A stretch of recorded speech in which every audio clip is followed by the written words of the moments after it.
Welcome to Founders Future, a podcast powered by Closers.io, where we explore the journeys of innovative entrepreneurs and the road ahead for them and their companies. I'm your host, Milan Kohut, and in each episode, we uncover the stories behind impactful ventures, the challenges faced, the lessons learned, and the strategies fueling future growth. Today, I'm absolutely thrilled to be joined by Gilberto Herrera, a digital marketing strategist, business growth expert, and keynote speaker who specializes in helping entrepreneurs attract and convert premium clients through data-driven marketing and streamlined sales systems. As founder of his own consulting and marketing firm, he focuses on building omnipresent client attraction systems, business automation, and targeted branding that drive measurable revenue growth, including consistent 6- and 7-figure results for his clients. With that being said, Gilberto, let me officially welcome you to Founders Future. Thank you for having me, man. It's an honor and a pleasure, to be on here. I know a lot about your platform and what you guys do at Closers.io. You guys have been pioneers of our industry for a long time. So, I take this opportunity, and I'll say this, I don't take it lightly, and I'll make sure that, your listeners get the real, raw, uncut, and we're not going to hold anything back. My man, I really appreciate you saying so. It's a pleasure to have you on the podcast. We're not going to waste any time. We're going to jump right into it. And what I love to do with every single one of my guests is a bit of traveling back in time, right? So before you even had this company, what were you doing before? And then eventually, what was the motivation for starting this business? So I'm an immigrant that came into this country undocumented. My family brought me here from Panama when I was, really, really young. Did primary school all the way through high school here in the United States, undocumented. As a kid, you never know these things until you start to become an adult and you have to do certain things like get an ID, try to get a driver's license, applying for jobs or college or what have you. Well, I couldn't do any of those things, so I had to get creative.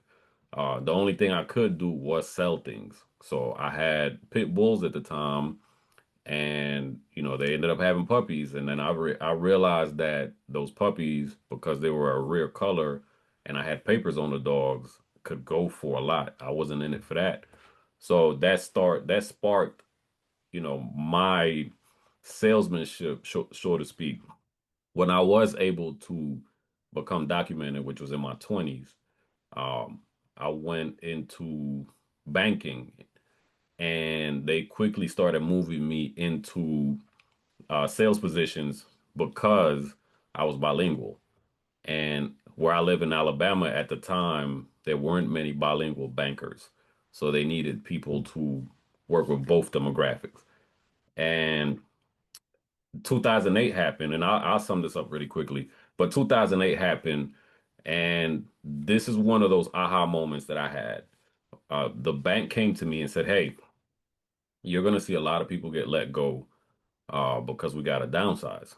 What you won't see is you and your department ever leave because you guys are a profit center. You bring us revenue. The people we're going to let go cost us money." And that was a huge life lesson for me. So whatever I did, I always wanted to be profitable for the individual or the company or whoever I work for. Then sales led me into selling digital marketing. And as I was doing digital marketing, small businesses started coming to me asking me to do work for them on the side. But one individual, his name is Rico McAdory, he started out as a client. He's a good friend of mine now. He was the first person to push me to coach him and to be his coach consultant, so to speak, because uh, he was a consultant for faith-driven entrepreneurs, but he had no structure. So he kind of, and it's crazy because his wife, I spoke at an event on digital marketing. His wife said, "You need to meet my husband." His wife connected me to Rico, and I met with him for lunch. And at that time, I had no interest in doing what I'm doing now. But him and other people started coming to me, asking me to coach them and be their consultant. So I had to figure it out. When it's not in business, it doesn't matter what I think or what you think. It's what the consumer wants and what the data shows. So I followed what the data said and what the consumer wanted. And here we are today. Man, I love it. And I also love the way you put it because it just makes you think. I know a lot of people who ended up in the world of sales. And I always used to say, like, the world of sales is something that really shows you what the world is about. And if you really get into the world of sales, it just teaches you so many skills that you can apply in every single area of life. It's just ridiculous. So I love the point that you made about the company telling you like this is the kind of department that we're never gonna let go because you guys are making us money. Right. So that's a great lesson. Thank you for sharing that. And obviously, Gilberto, as you go throughout the journey as an entrepreneur, I'm pretty sure that as anybody else, there was a lot of adjusting, a lot of pivoting along the way. It really takes some time, even for somebody who becomes a coach, to really get some clarity on like, but who am I going to work with? Like, what is my target audience, and all those kind of questions. So that's exactly what we're going to talk about now. Because going into this part of the podcast, my goal is very clear. I just want to build out some clarity for the listeners in terms of who is it exactly that you're trying to help out right now, but also what are the core offerings that you have in place for your clients. So go ahead and tell us all about it. Yeah, so as you mentioned, um, as it stands right now, I work with those that are at the six-figure mark, at least 10,000 a month or plus, and they're trying to take their business from the infancy stage to the growth stage. So that's they're at six figures, but they want to get to $1 million plus. And what I do with them is, typically when they come to me, they got to the six-figure mark by hustling. They don't necessarily, they may be structured properly on paper as an LLC or S corp, whatever they are, but they don't have any systems in place. They're doing all the work themselves. They probably juggling several different offers. So I'll give you a great example. I work with a couple and they do real estate investing. They started out as real estate investors, turned real estate investing coaches, and they had several different offers. When they came to me, I'm trying to, I'm asking them like, why do you have so many offers? Well, they figured out that they can help people so many different ways, right? And I'm like, yeah, but you're confusing your market when you're trying to promote too many different things. Why don't we streamline the way you bring them in? We come up with one, Godfather offer, which is an offer so good it's hard for someone to say no to you. And then you can ascend them along the trail of everything else. So that took them from a $5,000 offer. Now their front end offer is $20,000. And because we streamlined their offer, they were able to scale a lot faster because their messaging was clear and they had one unified message. But once we did that, that started bringing in all sorts of problems. Well, now you got more lead flow. So now we either got to start replacing yourself or putting systems in place that do the grunt work for you. So we help them systemize their business in a way where they can start backing off from doing the selling and they can focus on being the brand of the business. And then also we help them not just with that piece, but now they're at the $1 million mark plus they're doing other things. So essentially, we help you position yourself properly. We make sure that your sales, when customers come in, your closing ratio is what it needs to be, and you're maximizing every single client or potential client that's in front of you. And then we systemize the business on the back end so that as you continue to grow, the growth is not getting in the way. Because as you know, man, there are times when you grow, but if your business is not, set up for you to continue to grow, your business can be a trap. Yeah, that's what I always say though. Like, the idea of growing and scaling is very, very attractive to everybody who's in business and entrepreneurship. But if you don't really take the time to set the right fundamentals, the only thing that ends up happening is that the business comes crashing down. Right. So I 100% agree with what you say. And when you retrospectively look back at all of the clients that you work with, Gilberto, what would you say is like, let's say the average duration of you really working with a client from day one to the end of the collaboration, just to make sure that you can set the client up for success? How does that really work? So from day one, you know, a lot of my lead flow, um, outside of just marketing is because I have such a strong personal brand, and I had a partnership with Google.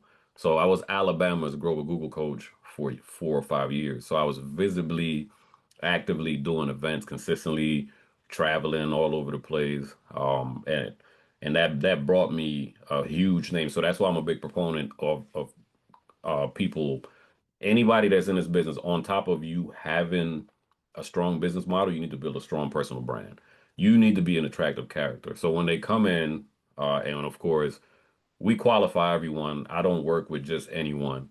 So once we agree that what I do is a fit for them, and there's someone that I would like to work with, because I don't work with a certain type of individuals, especially if I'm gonna work with you for 6 months. Um, then we go into what that's going to look like. And from inception, my goal is to get them as much value as quickly as possible. Because in the industry that we're in, we don't necessarily give you a tangible product where you can hold it in your hand. So once they take the card out and swipe it, uh, even they feel good about it for a moment, but then that skepticism may come in. What if this doesn't work? What if this doesn't happen? So the first thing that I do is make sure that we onboard them as quickly as possible. We have an onboarding call, we set the expectations, and my team and I, it's a hybrid approach. So we work in a group setting, but we also work with them one-on-one. So they have a one-on-one with a specific coach that they're assigned, so that they are not only hitting their goals, but they're doing what they're supposed to do, because there's an accountability piece. I have a 9.7 out of 10 rating, because those that come to me say you actually push us past our limit and you hold us accountable. That's something that we know we need, but oftentimes uh, we don't necessarily go after it because we're scared to do the things you push us to do. So just to give you an example, um, I have a certain individual in my program, which is, she's outside of the person that I normally go after. She's 70 years old. When it came to technology, so she's a real estate broker, but when it came to Mhm. technology, it scared her. Within one day, we had a client attraction system set up for her.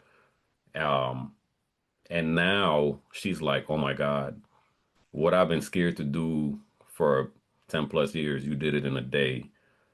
You know, And now that I'm using it, it's made my life so much easier because I'm a one man show. So I love the fact that I can send a link to someone and they're on my calendar without me having to qualify them and talk to them.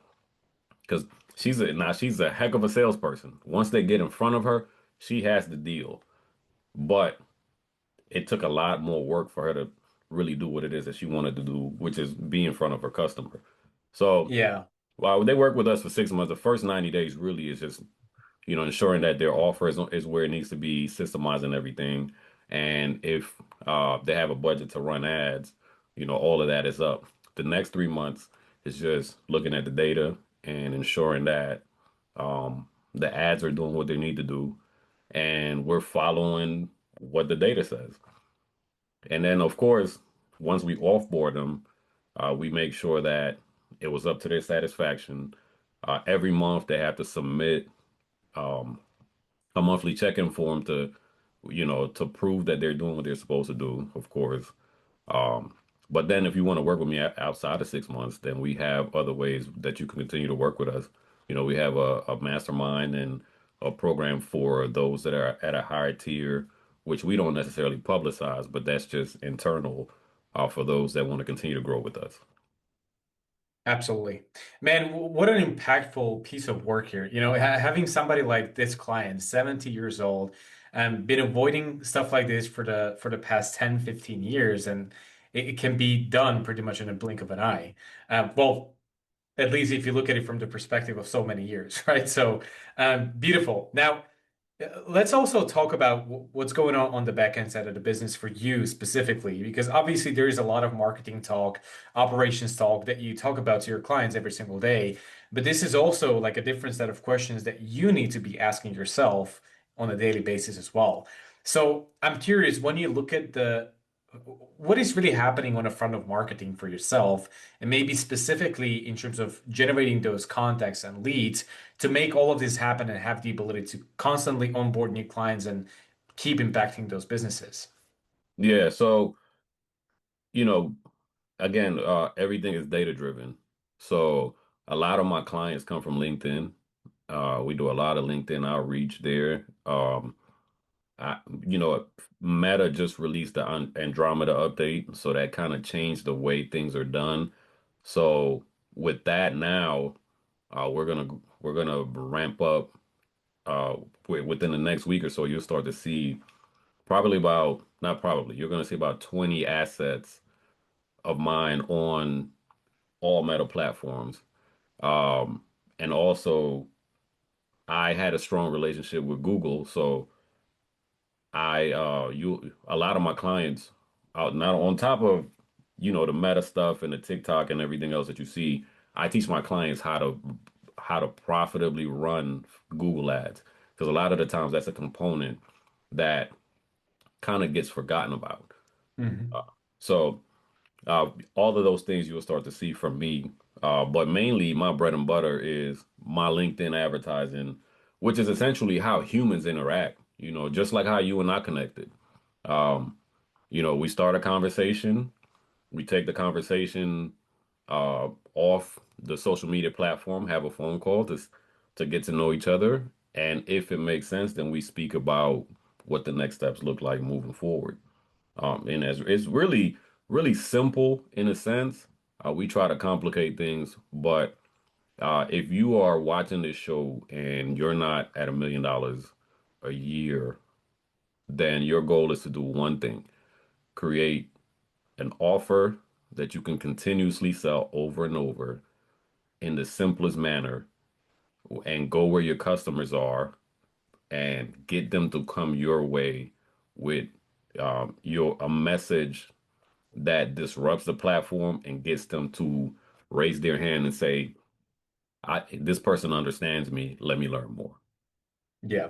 I love how you're referencing the messaging part of everything. It's been a couple of times that you said it at this point, and I love it though, because especially in today's day and age, there's a lot of noise out there, right? So Absolutely. the barrier for entry in terms of becoming a consultant or a coach is just at an all-time low. So there is a lot of gurus and professionals for anything and everything. So it really takes some consideration and some skill to really become clear on what the offer is and how I'm going to communicate it to the right people at the right time. So you're very correct on that one. I couldn't agree more. Now, Gilberto, let's also talk about something else, though. Delegation has really become one of the biggest topics on this podcast, and you already mentioned your team a couple minutes ago. So I'm curious, first of all, what is your philosophy in terms of when is the right timing to actually take the next step and hire somebody? But also, what does the structure in terms of your team look like right now? So when is the right time? Uh, I tell you, when you start to bring in more leads than you can handle, that means you're doing extremely well in your messages. You're now graduated from a hustler to a business owner. That's essentially typically in our industry, it's when you have about 5 to 10 clients a month that you're trying to handle by yourself. So what my structure looks like is I have an executive assistant and she manages my email, my calendar, my travel, anything you could think of. She all my communication and she flags anything that I need to get involved in. But for the most part, I don't check my email. I don't she manages my calendar and she ensures that I'm prepared for everything that I have to do. Because as you can imagine, how many emails do you get a day? And it can take quite a while to filter out what's important and what's not. So I'll let her handle that. I have a community manager, so I have a person that when my clients are onboarded, their job is to ensure that um, the clients are getting everything that they need and they're getting the most value out of um, what the program and the accelerator that they signed up for.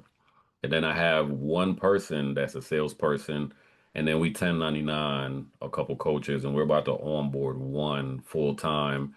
He started out as a client, and he decided that it's best for him to just be a part of what I'm doing because he really doesn't enjoy trying to build an actual business. He just enjoys selling and working with people and giving people value. So his values Mm. align with ours, and we're glad to have him as a part of the team because he is really, really great at getting people the transformation that they look for. Yeah. Man, I mean, this also, if this is not a sign of you doing something right, having a client who received so much support, succeeded thanks to your help, and now is also becoming the part of the ecosystem that you're building here. That's incredible though. Now, when you really look at the future and the kind of ecosystem that you're building, do you feel like this is something that you're going to want to keep like smaller and more sustainable, or is the goal to keep continuing and enriching the teams so this whole operation can keep growing and scaling? What is the general idea? So we'll continue to keep it intimate just because it's so high touch. Um, so we only onboard about not about we onboard 5 clients a month because one, our barrier to entry is higher than most. It's a hybrid approach, so we you get access to us every day, and plus you get a one-on-one coach. Most programs don't offer that. Most programs you're in a group coaching setting, and you get access to modules, and then you bring your questions to your calls. You actually have someone that you can talk to every day, and you have one-on-one calls with that person on a consistent basis to ensure that you're moving the needle, and they're going to stretch you past your point. And we believe that success loves speed.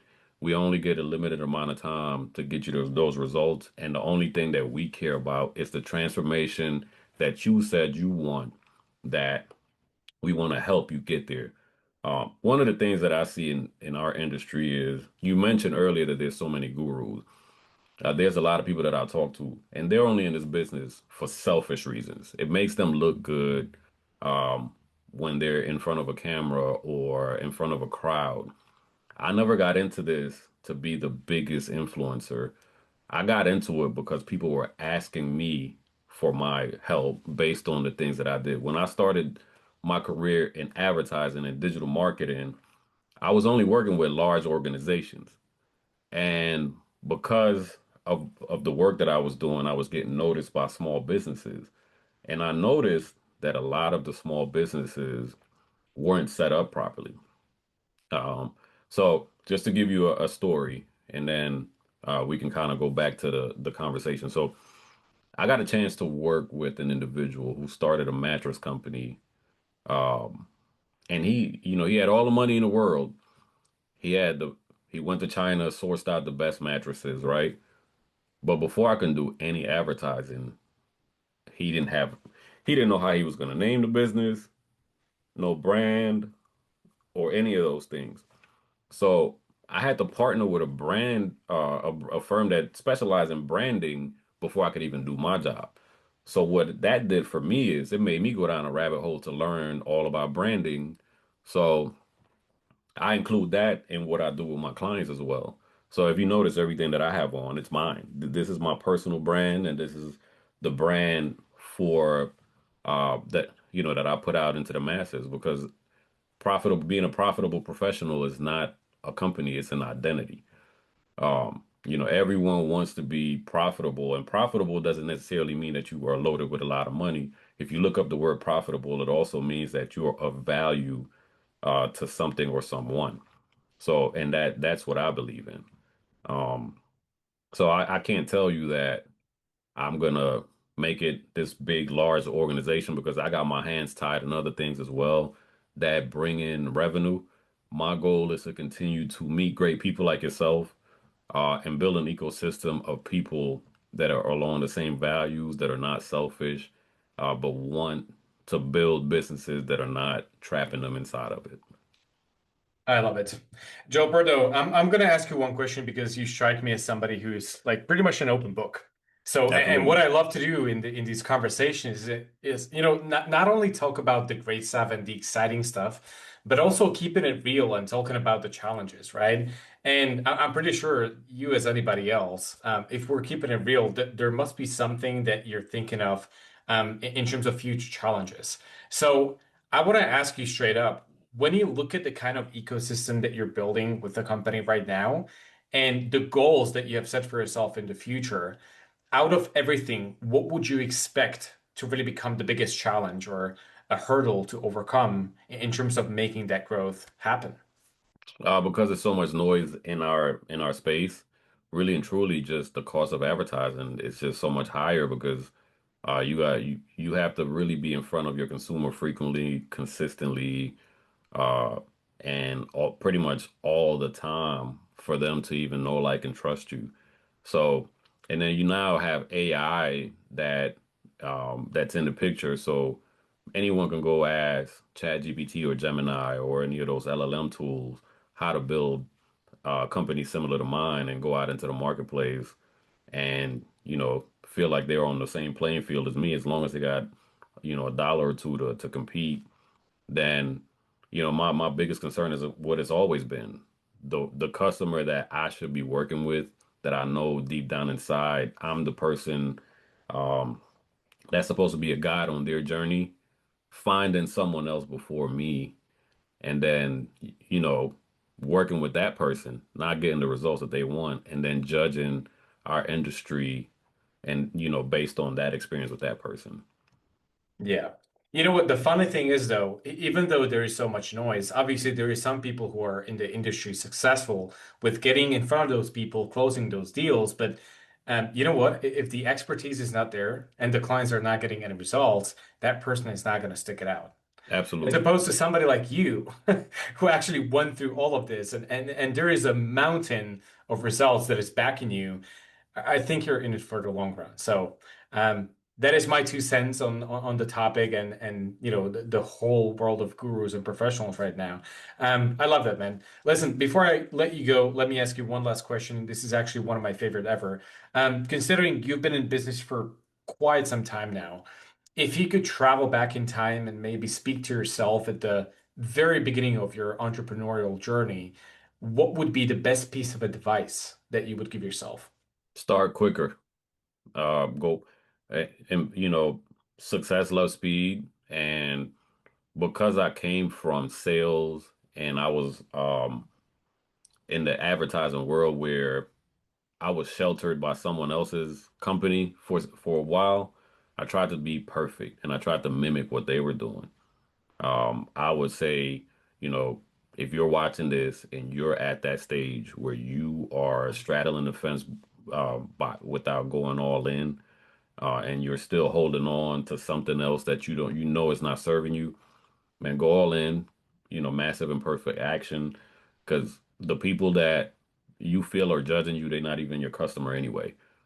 Your first year, you're probably gonna suck. Do it anyway.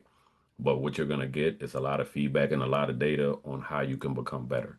So, if you're on the fence about starting that company or going all in or picking up the phone and reaching that potential customer that you need to be working with, because you're afraid of rejection, you're afraid to look like a failure, guess what? It doesn't matter. Do it anyway. Failure is a part of it. I'm failing right now. I'm gonna always, as you start to, grow and do different things, you're always gonna be failing. But that failure is what gives you what you need to ensure that you're winning.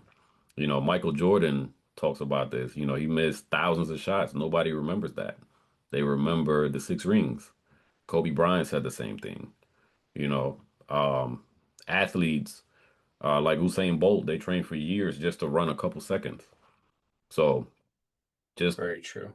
um, you know, because I tried to be perfect in the beginning, um, I didn't go as hard and as fast as I should have. And I tried to wait for the right opportunity, and that right moment never really came. Yeah.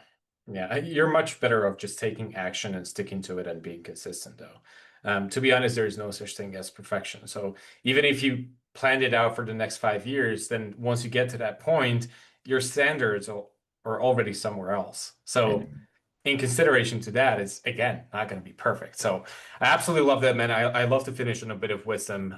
Brother, at this point, I'm going to say thank you so much for taking the time today, sharing this lovely story with me and our audience here. I really appreciate your time.